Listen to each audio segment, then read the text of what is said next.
Bienvenidos entonces a una presentación más, a un seminario más de evolución. Mi nombre es Juan Pedro Sapén y vamos a estar compartiendo durante la tarde de hoy, la tarde-noche de hoy, nuestro seminario semanal.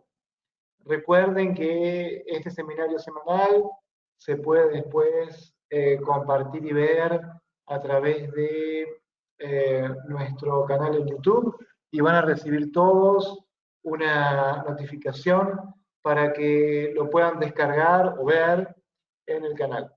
Así que si no lo pueden ver ahora, porque estamos sin tiempo, es un poco más complejo por el comienzo de la semana, hoy es martes, pero pues fue un feriado ayer, del 17 de agosto, lo pueden ver a través de YouTube, como les decía, en nuestra página.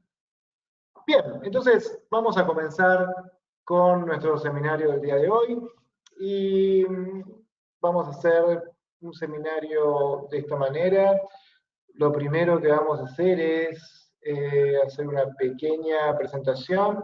La presentación va a durar unos 40 minutos aproximadamente. Y luego vamos a dar lugar a un conjunto de preguntas y respuestas si alguien las quisiera hacer. Así que básicamente podemos comenzar. Lo que se escucha atrás es una alarma que está sonando, que esperemos que empiece a dejar de sonar en breve. Bueno, entonces vamos a comenzar el seminario con 3 inhalaciones y 3 exhalaciones para empezar a desacelerar, y al desacelerar podemos comenzar a enfocarnos en nuestra tarea del día de hoy. Así que vamos simplemente a hacer 3 inspiraciones y 3 expiraciones. Comenzamos ahora. Llenamos los pulmones y exhalamos. Todo lo que podamos. Y nuevamente. Y volvemos a exhalar. Y nuevamente. Y exhalamos.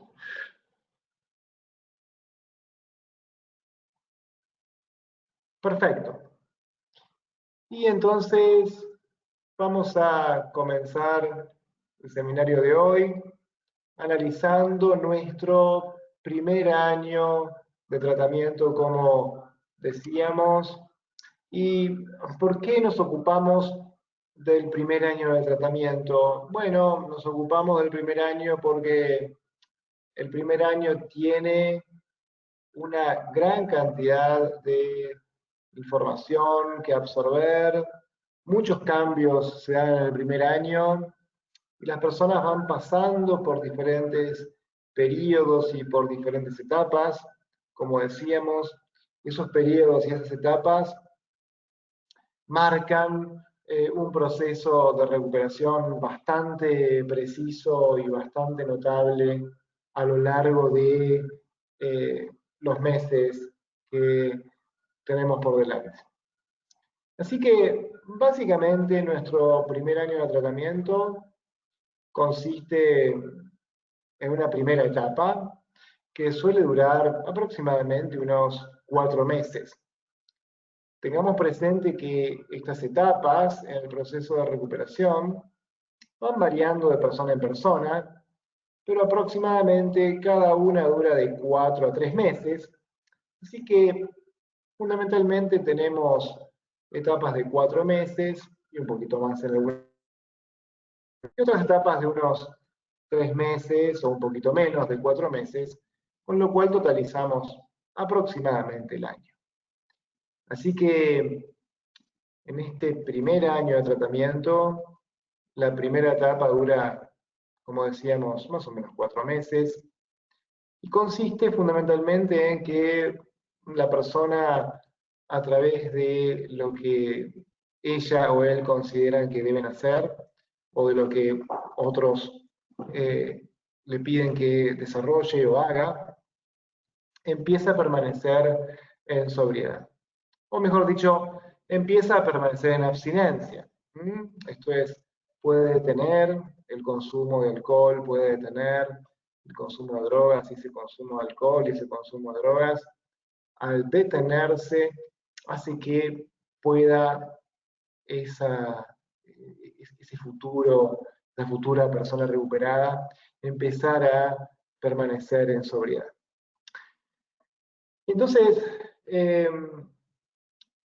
la mejor definición que creo que existe con respecto a poder comenzar el proceso es el famoso concepto de tocar fondo, ¿no? Tocar fondo es básicamente la capacidad que tenemos de poder definir que hasta acá llegamos. Este es el proceso en el que hemos estado, consumiendo alcohol y drogas o conductas compulsivas, desarrollando conductas compulsivas, y ya debemos detenernos. ¿Sí? En ese punto hablamos siempre de tocar fondo. No hace falta que los seres humanos toquen fondo. El tocar fondo se conceptualiza como un suceso, una situación que externa a mí, por supuesto, pero vinculada con el consumo de alcohol y drogas, que hace que alguien pueda revisar su situación y comenzar a emprender el camino de eh, hablar con cierto mayor nivel de verdad y de compromiso acerca de lo que le está pasando.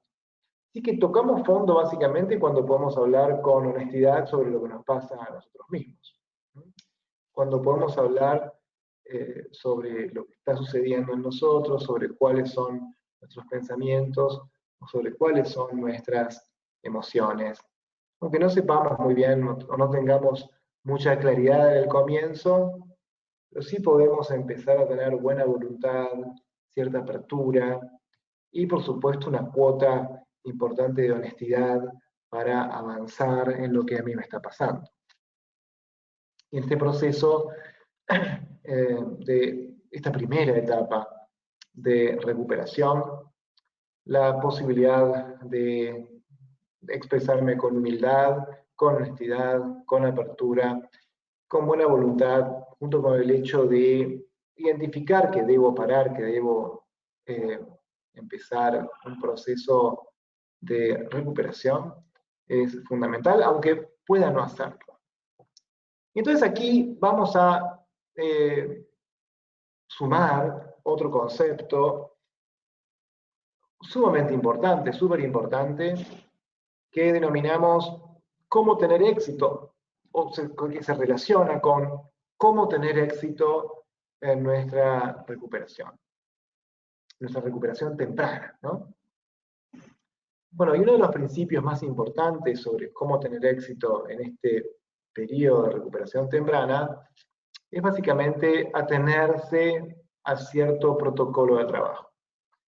Esto es sin estructura y sin organización, que me esté planteando o que me esté diciendo cómo comienzan ciertos procesos, cómo continúan y hacia dónde llevar adelante mi tratamiento, con qué secuencia de sesiones, con qué frecuencia de sesiones, bajo qué aspectos. Si yo no tengo en cuenta esa estructura básica de funcionamiento, si no la sigo, si no la hago posible, bueno, lo que va a terminar pasando es que voy a terminar muy posiblemente recayendo. Así que al hecho de tener buena voluntad, hablar con honestidad de lo que me sucede, que tiene vinculación con realmente empezar a, aunque sea comprender que no puedo seguir de esta manera, que debo cambiar. No sé bien hacia dónde, no sé bien con qué norte, porque todavía no puedo comparar mi vida en sobriedad del comienzo de mi vida en recuperación.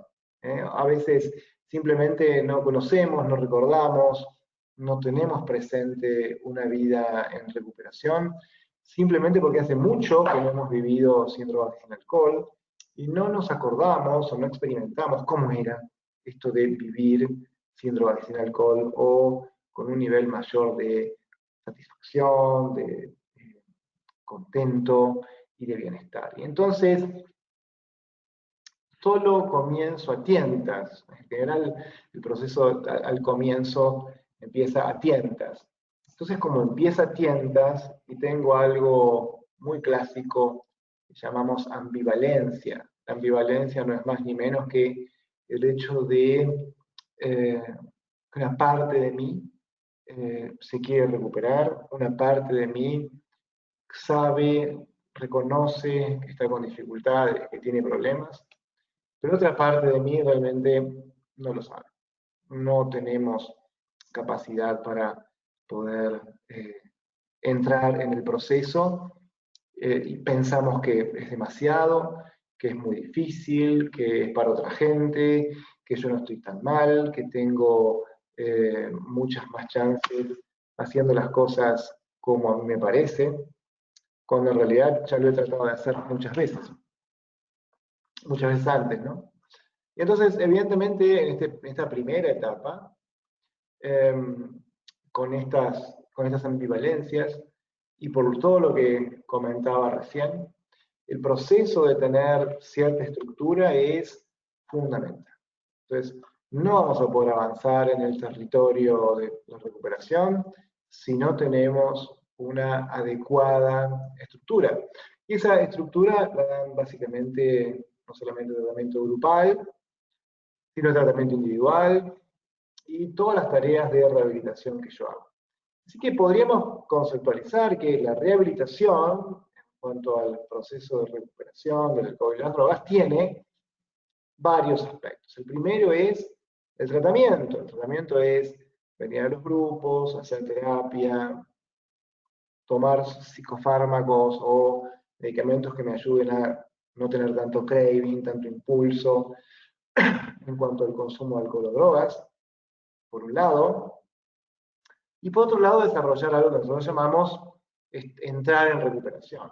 Entrar en recuperación es venir a grupos, o a otros grupos, que no son vinculados al tratamiento, pero que me dan un contexto, que me dan un conjunto de personas que me apoyan en mantener un estilo de vida asociado a la sobriedad.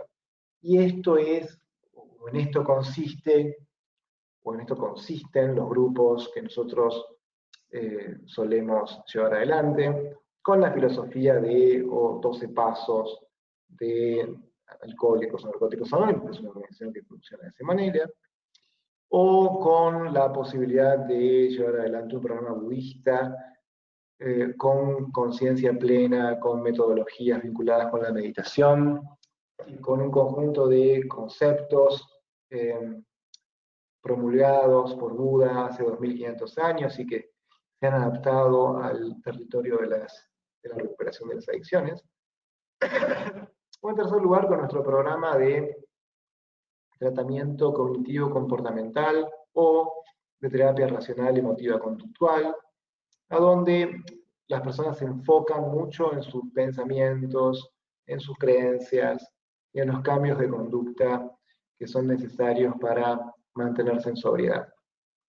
Así que el tratamiento en esta primera etapa tiene mucho de estructura, tiene mucho de contexto, porque necesitamos que las personas puedan ingresar en un protocolo, en un sistema, en una forma, en una operatoria que es muy distinta, que es muy diferente a la que habitualmente nosotros vemos en la vida en consumo.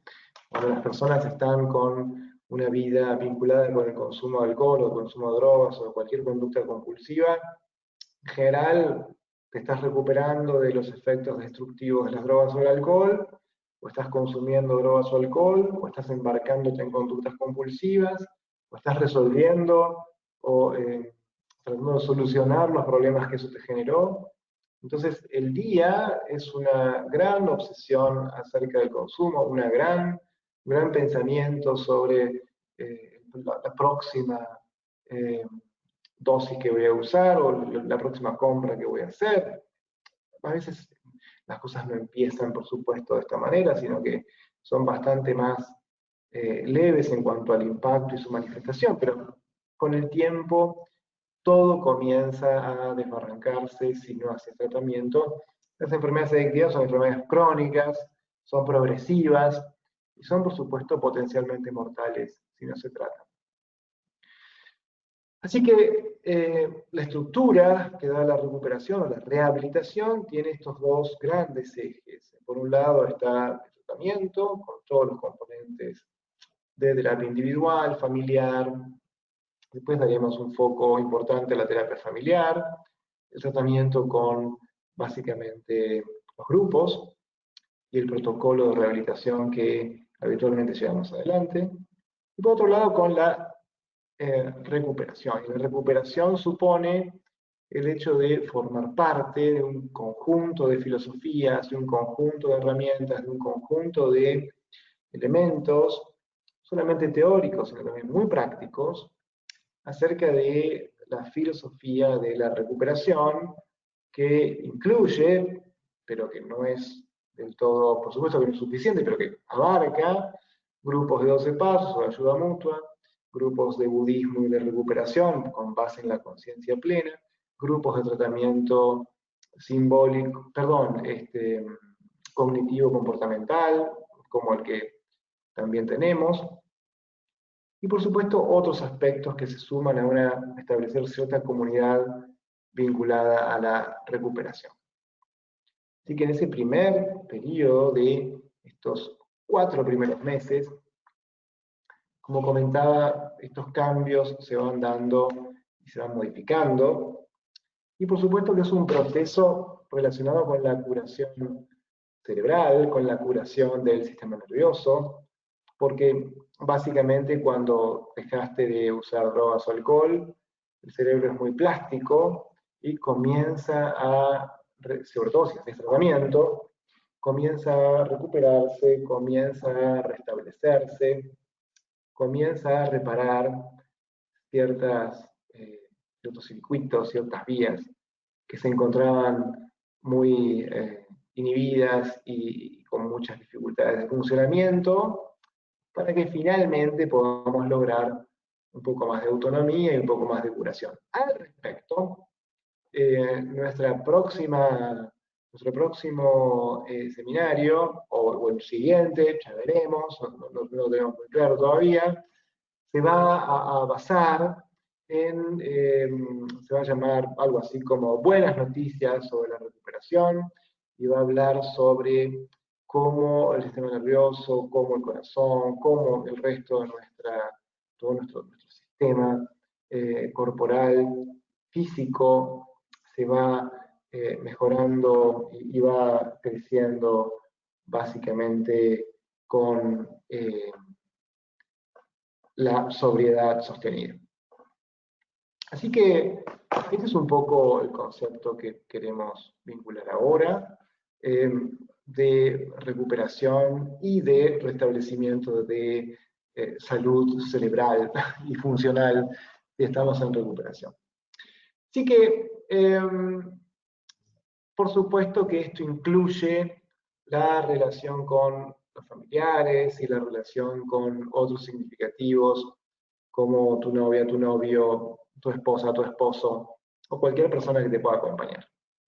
Así que para nosotros la familia, dentro del tratamiento de la adicción, es fundamental porque aumenta un 30% la posibilidad de que una persona permanezca en sobriedad, por muchos motivos, porque la familia puede colaborar, puede conocer, puede tener más herramientas, más capacidad para, sobre todo, saber de lo que estamos hablando cuando hablamos de colaborar y ayudar a una persona que está con dificultades con el consumo de alcohol y de drogas.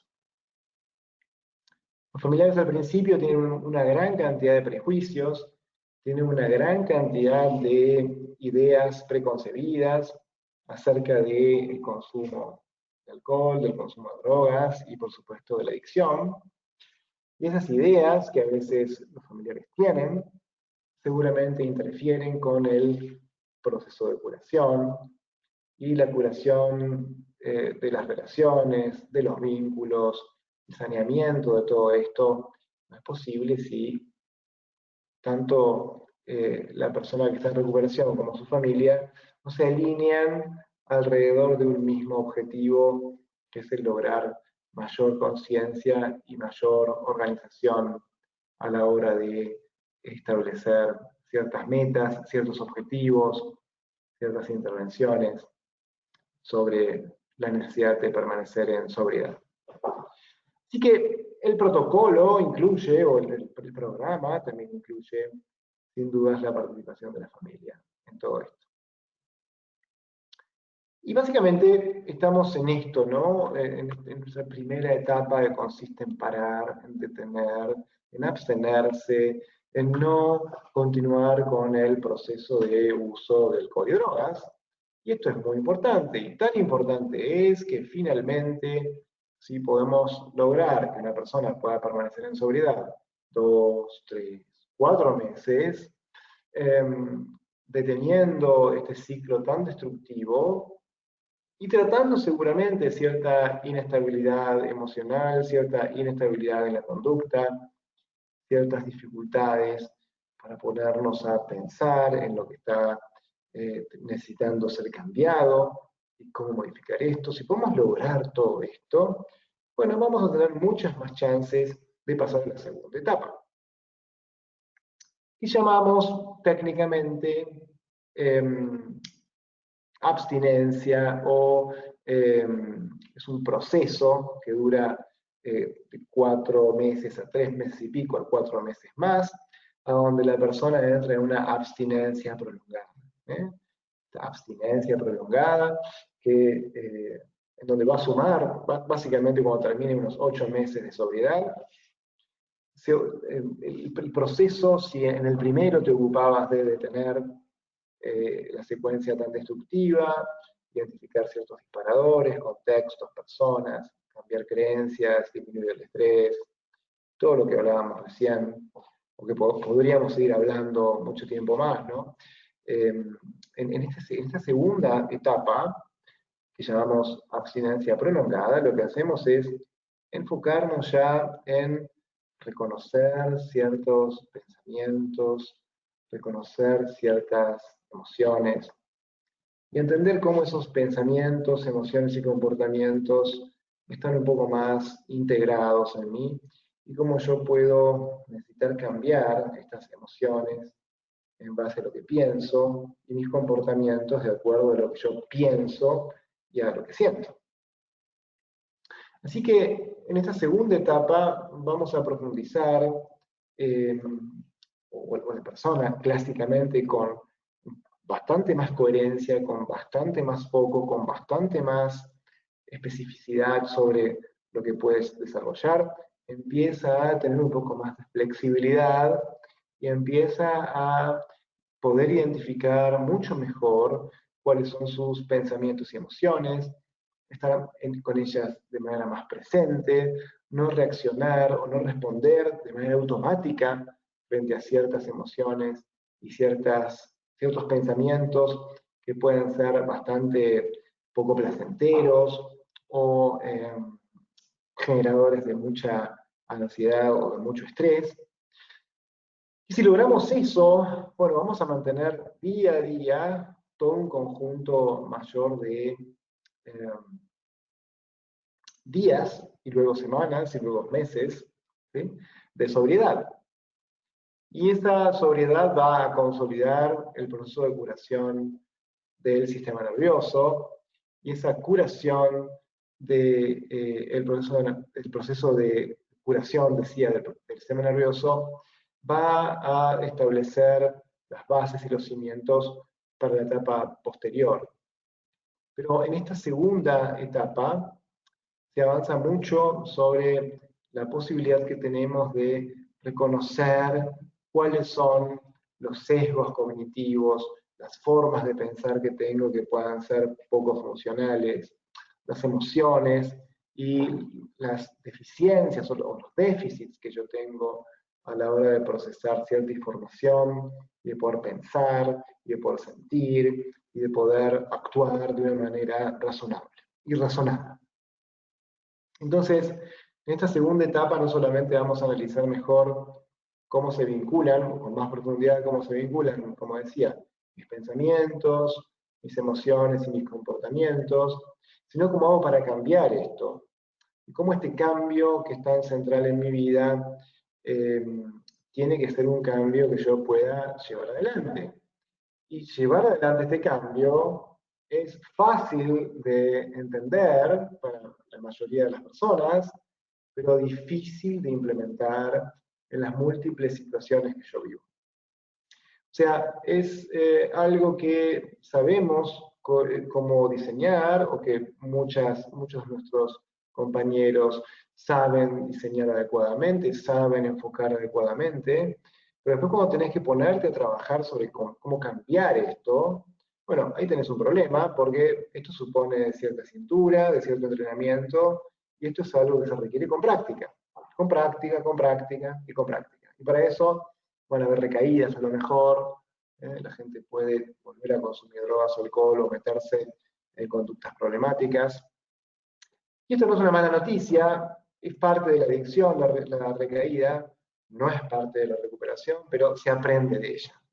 O sea, la gran ventaja que la recaída tiene, recordemos que después de 3, 4 meses se producen una mayor cantidad de recaídas. Estas recaídas son habitualmente consecuencia de, como decía anteriormente, no estar muy ducho, no estar muy entrenado en enfrentar las dificultades que voy a tener. ¿Cuáles son las dificultades que voy a tener? Además de mis pensamientos, mis emociones, mis comportamientos. Por ejemplo, encontrarme con viejos amigos, viejas personas que consumían conmigo alcohol o drogas, o en contextos donde yo consumía alcohol y drogas. Evidentemente, si no tengo una buena estrategia para resolver, para capear estas dificultades, voy a tender a lo mejor a volver a recaer. Lo segundo son algunas emociones que en este periodo suelen ser bastante controvertidas. Estas emociones que son bastante controvertidas son básicamente 3 o 4, nombro las más frecuentes.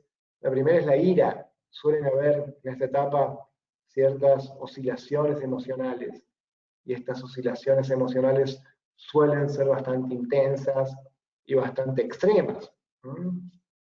Entonces, así como yo pensaba en términos extremos y actuaba en términos extremos y sentía tal vez en términos extremos, ahora voy a dejar de actuar en términos extremos, pero voy a seguir sintiendo posiblemente mucha ira, o mucha ansiedad, o mucho temor frente a algunas cosas, o al contrario, un poco de tristeza, o inclusive puedo deprimirme.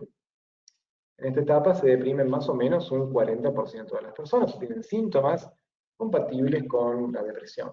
Esto no quiere decir que sean depresivos o que tengan depresiones importantes, pero claro, si vos estuviste muchos años golpeando el sistema nervioso con drogas o con alcohol, en este momento si vas a tratar eso, evidentemente tu cerebro, tu cuerpo va a sentir este impacto y podés tener síntomas de depresión y hay que tratarlos.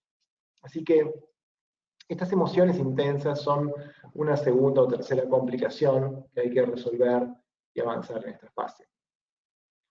Lo otro es básicamente lo que nosotros llamamos cómo resolver problemas vinculados con el cansancio. Es muy normal que en esta etapa, sobre todo hasta el 5.º mes, la gente se sienta como desinflada. La gente se sienta con poca energía, con poca iniciativa. Esto no tiene que ver con que no comes adecuadamente o que no dormís adecuadamente. A lo mejor necesitas dormir mejor, o necesitas hacer ejercicios o ponerte en un plan de ejercicios. Sino que esto tiene que ver básicamente con que el cerebro necesita curarse, el cerebro necesita restablecerse, necesita volver a funcionar bien. Y para que el cerebro vuelva a funcionar bien hace falta, adivina qué, tiempo. No lo podemos acelerar no podemos apretar la tecla de tabulación del teclado de nuestra computadora y avanzar muchos casilleros.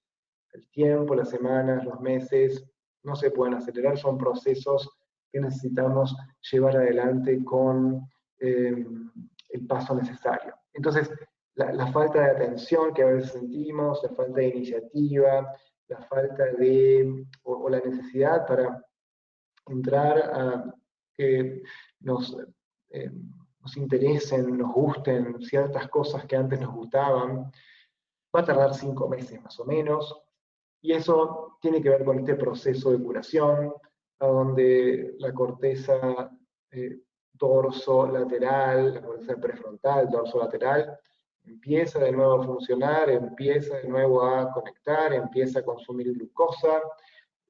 Acuérdense que las neuronas funcionan básicamente con glucosa, porque es azúcar y oxígeno, y hay más conexión, y hay más enriquecimiento de todo eso, y eso tarda ese tiempo. Por eso, las emociones extremas en esta segunda etapa, la falta de iniciativa que a veces siento, el aumento de peso que a veces se logra, porque claro, antes mi nivel de dopamina estaba centrado en el consumo de drogas o alcohol, o de cualquier conducta compulsiva. Y entonces, cuando yo dejo de consumir drogas, adivinar qué pasa, algo que se llama adicción cruzada. Empiezo a comer más cantidad de calorías, entonces aumento de peso. Al respecto, otro seminario que vamos a tener es el rol súper importante de la alimentación en la recuperación. ¿Cómo hacemos para alimentarnos bien? ¿Cómo hacemos para cambiar este tema de alimentación, los hidratos de carbono, los azúcares y una gran cantidad de cosas que uno come habitualmente cuando tiene adicción y que tiene que cambiar cuando está en recuperación? Así que el problema del apetito, del hambre, del sueño es importante. Y otro problema que surge claramente en esta etapa es el problema de la soledad. Esto no quiere decir que las personas estemos solas en este periodo porque querramos estar solas, sino que tenemos que a veces estar solas porque muchos de nuestros amigos, muchos de nuestros conocidos, o la mayoría de las personas con quienes estábamos antes de entrar en recuperación, son personas que han usado con nosotros drogas o alcohol, o se han embarcado en estas conductas compulsivas con nosotros. Entonces, volver a estar con ellos o con ellas es bastante complicado. Y lograr cierta estabilización de eso es sin duda algo difícil. Entonces, a veces la soledad aparece como un problema. La soledad seguramente, como decimos, es una mala compañera, hace que mucha gente recaiga, pero para que básicamente haya una mejora en esto, tenemos los grupos, tenemos nuestros compañeros, tenemos nuestras compañeras que empiezan a ser personas que veremos, personas que tendrán una conexión social con nosotros y con quienes estableceremos una gran capacidad de vincular el hecho de pasar este periodo con una vida de propósito y sentido con nuestros amigos y nuestras amigas de recuperación. Así que la soledad es algo que en esta etapa sobre todo aparece como algo bastante controvertido. Y lo último, y lo que no es menos importante, el sentir que en esta etapa las emociones están a veces a la baja. Tenemos dificultades en decir lo que nos pasa, en decir cómo nos sentimos, en comentarle al otro realmente lo que pasa por nuestra mente y por nuestro corazón. Bien, y entonces esto de no saber qué es lo que pasa en nuestra mente o por nuestra mente, no decirlo, qué es lo que pasa por nuestro corazón, o tener dificultades en plantearlo, es algo que en última instancia a veces, sin dudas, interfiere. Tenemos que aprender a no tener estas dos caras en esta etapa, ¿no? Estas dos caras que con mucha frecuencia nos impiden hablar con claridad sobre quiénes somos. Así que como ustedes verán, esta segunda etapa, que se llama, recordemos, abstinencia prolongada, suele tener bastantes avatares y bastantes características. Para repasar un poco, la característica central era la inestabilidad emocional que a veces hay.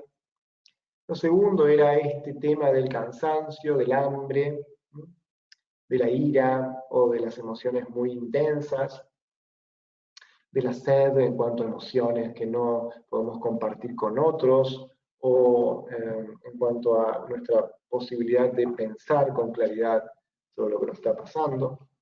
Y por otro lado, el problema de la soledad, que es un problema muy frecuente, sobre todo en esta etapa. Y por supuesto, en esta etapa, muy posiblemente, si nos mantuvimos en sobriedad, nuestra familia ya empiece a decirnos que ya está todo perfecto, que ya está todo bien, que ya pasó 4, 5, 6 meses, que eso quiere decir que las cosas debieran estar ya corregidas y debieran estar ya solucionadas. Pero lo cierto es que el tratamiento de la adicción, como decíamos hoy en uno de nuestros grupos, dura años, años con una S. Esto no quiere decir que tengas que venir al grupo todos los días, tantas horas como a veces muchos de nuestros compañeros tienen que venir, pero llevar adelante una práctica espiritual diaria dentro del grupo y en tu vida personal, una práctica de recuperación, es algo que es súper importante, no solamente para nosotros, como personas en recuperación o cualquier persona que está en recuperación de cualquier tipo de conducta compulsiva o adictiva, sino también para las familias, porque evidentemente en esta fase y en esta etapa empiezan algunos problemas. Los problemas iniciales que tenían que ver con dejar de usar drogas o alcohol deben ser reemplazados por los problemas que aparecen habitualmente, que tienen mucho que ver con el hecho de enfrentar el mundo tal y como es, llevar adelante los cambios que hacen falta llevar adelante en mi vida sin usar drogas y sin usar alcohol, o la capacidad que tengo de conectarme con personas, con trabajos, con ámbitos, con conexiones humanas, a donde voy a necesariamente a tener un poco más de ansiedad, un poco más de inquietud, un poco más de estrés, y esto puede llevar a que el proceso de recuperación esté en peligro. Así que en esta segunda etapa, la necesaria o el necesario foco sobre ser y continuar siendo consecuente a pesar de los meses con mi tratamiento y mi recuperación es de una importancia capital.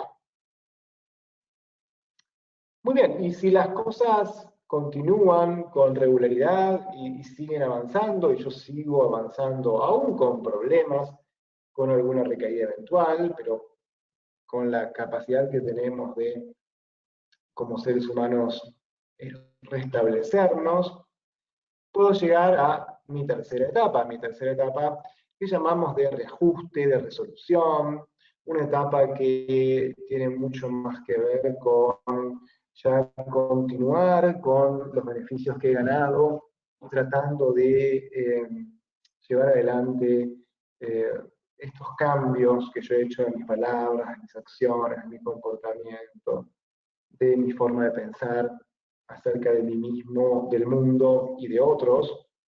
Y si yo puedo hacer esto en esta tercera etapa, voy a tener una gran cantidad de territorio ganado. Y esta forma de entender la recuperación en esta tercera etapa se relaciona con básicamente el hecho de tratar algunas cuestiones centrales, algunas cuestiones básicas de mi pasado, de mi infancia, de mi historia personal, además del reajuste que yo tengo que hacer.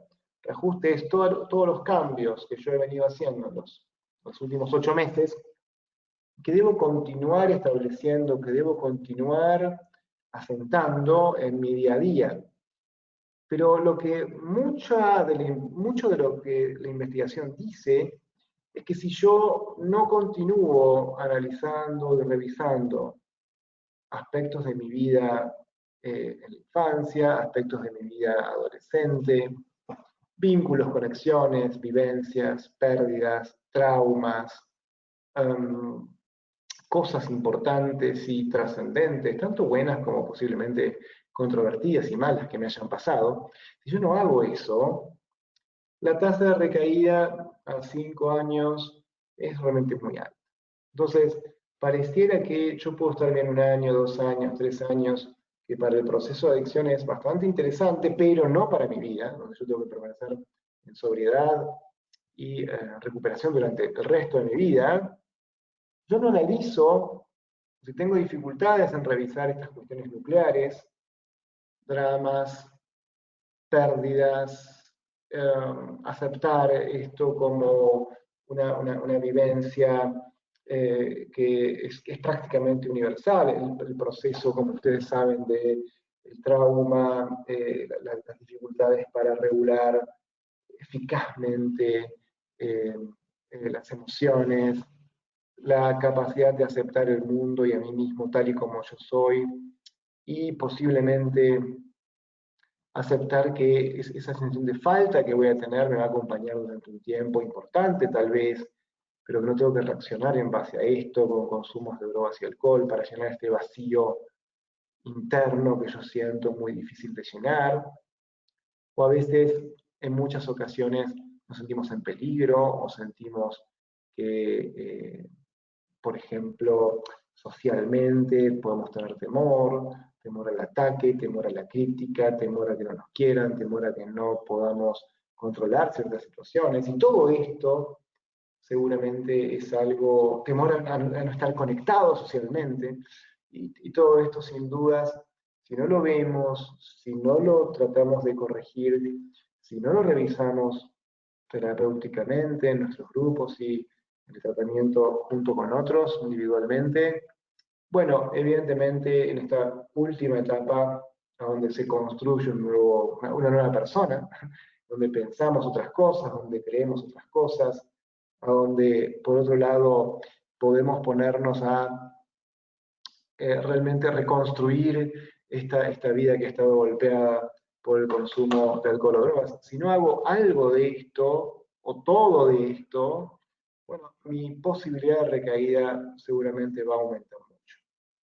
Entonces, en esta tercera etapa no solamente debo integrar estos beneficios que he obtenido en las etapas anteriores, no estando expuesto a personas, lugares y cosas, regulando el estrés, manejando mejor mis pensamientos, emociones, comportamientos, regulando mis disparadores de consumo, aceptando que tengo ciertas posibilidades y potencialidades, pero también tengo ciertas limitaciones y tengo que aprender a vivir con ellas. Entonces, si no hago todo esto junto con la revisión de mi vida en el pasado y cómo esto influye aquí y ahora, si yo no logro esto, bueno, muy posiblemente recaiga. Entonces, el tratamiento y la recuperación en esta tercera etapa consiste básicamente en integrar todos estos aspectos en un continuum que sea razonable y saludable para mi persona. Entonces, yo puedo llevar adelante esto, si yo puedo construir esto adecuadamente, realmente mi recuperación va a ser mucho más sólida y va a ser mucho más eficaz a la hora de mantener los cambios que yo necesito mantener. Y está claro que no es fácil esto, porque esto supone no solamente cambiar hoy lo que yo hago, lo que yo siento, lo que yo pienso, sino seguir modificando esto y ver sobre todo, por ejemplo, mis resentimientos, hacia quienes tengo resentimientos, de quienes he guardado problemas y dificultades y cómo lograr aceptar esto y poder cambiarlo. Así que en este primer año de tratamiento, a donde también mis familiares, mi esposa, mi esposo, mi novia, mi novio, van a tener que aprender a vivir con una persona que está en recuperación. Y esto es a veces difícil. ¿Por qué? Porque ciertos aniversarios, ciertos rituales familiares, ciertas formas de festejar, de pasar vacaciones, de pasar el tiempo libre, de pasar los fines de semana, de reconocer el contacto con amigos, conocidos, con miembros de tu grupo social. Todas esas cosas vas a tener que adaptarlas a tu vida de recuperación. Entonces, esto va a implicar, sin dudas, resolver un conjunto de problemas y avanzar sobre un conjunto de dificultades que para algunas personas pueden llegar a ser especialmente difíciles, sobre todo si existen conexiones entre el consumo y el trabajo, o entre ciertos contextos familiares, salidas y reuniones, y el uso de alcohol o de drogas. Por supuesto que esto es un capítulo para más adelante, no para verlo ahora, pero vas a tener que volverte un experto en cómo modificar tus palabras, tus acciones, tus comportamientos en este nuevo contexto, a donde tus familiares van a tener que entender y aceptar, esperamos, que el vivir con una persona en recuperación supone algunos cambios que habitualmente no se tenían presentes. Ciertos rituales, como decía, ciertas maneras de funcionar deben cambiar para que se puedan sostener las modificaciones que tu recuperación necesita. Y seguramente quedan muchas cosas en el tintero y seguramente debiéramos avanzar en muchos otros aspectos de estos 3 periodos y de este primer año en el proceso de recuperación. Pero creo que hemos básicamente visto los 3 periodos y las cosas más importantes y centrales de estos 3 periodos. Por supuesto que quedan seguramente algunas preguntas y yo he habilitado para los participantes el micrófono, si ustedes quieren preguntar o si quieren hacer alguna pregunta escrita, también lo pueden hacer. Está nuestra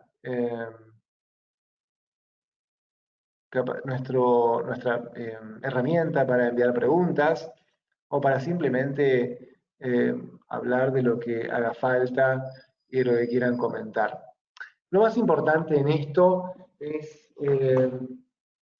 continuar con el proceso, comprender que las recaídas pueden existir, que las recaídas forman parte de la adicción y no de la recuperación, y hay que trabajar sobre ellas. Y por supuesto, y no menos importante, que de establecer un protocolo, un conjunto de tareas, un conjunto de fases, como habíamos planteado recién, y de trabajo diario y cotidiano, esa práctica espiritual, esa práctica psicológica y de tareas diarias y de rutinas diarias, va a ayudar a una vida de propósito y una vida de sentido que llamamos recuperación y vida en sobriedad. Así que básicamente estos son los aspectos centrales que hoy quería compartir con ustedes. Me parece que son aspectos que son nodales a la hora de establecer este primer año de tratamiento y que por supuesto dan una firme una firme base muy sólida, y si completamos esto, podemos seguir al año siguiente con mucho mayor contexto de recuperación y con un paso seguramente mucho más firme, a donde la posibilidad, a pesar de que existe, de recaídas, será sin dudas bastante menor. Así que bueno, esta es fundamentalmente la tarea del día de la fecha. Recuerden que todos los seminarios que estamos haciendo se guardan en YouTube, en nuestro canal de YouTube, y van a llegar también a través de todo nuestro grupo en el mail para que ustedes lo puedan ver en otro momento, lo puedan descargar o lo puedan enviar a quienes sientan que les puede ser de utilidad. Por supuesto que quedamos en contacto a través de las redes y a través de nuestro mail. El mail nuestro es consultasevolucion@gmail.com, donde pueden enviar preguntas o los aspectos que ustedes quieran analizar y que quieran ir evaluando.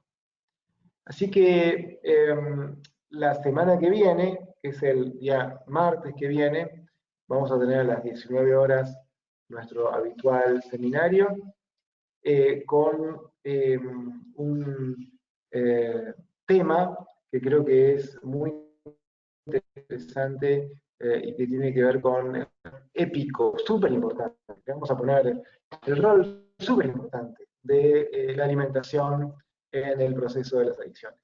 Porque básicamente tenemos mucho de esto. Le voy a pedir al doctor Axel Padinger a ver si nos acompaña. Él es también un experto en esto y nos va a dar mucha información y una gran cantidad de datos sobre cómo podemos recuperarnos también de la adicción a la comida y cómo la comida incluye el tratamiento de la adicción y viceversa.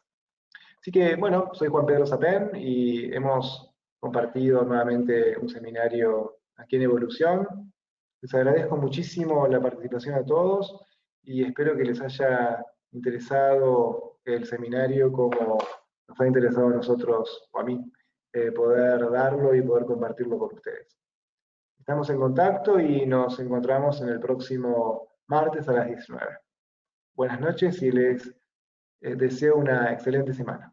Hasta luego.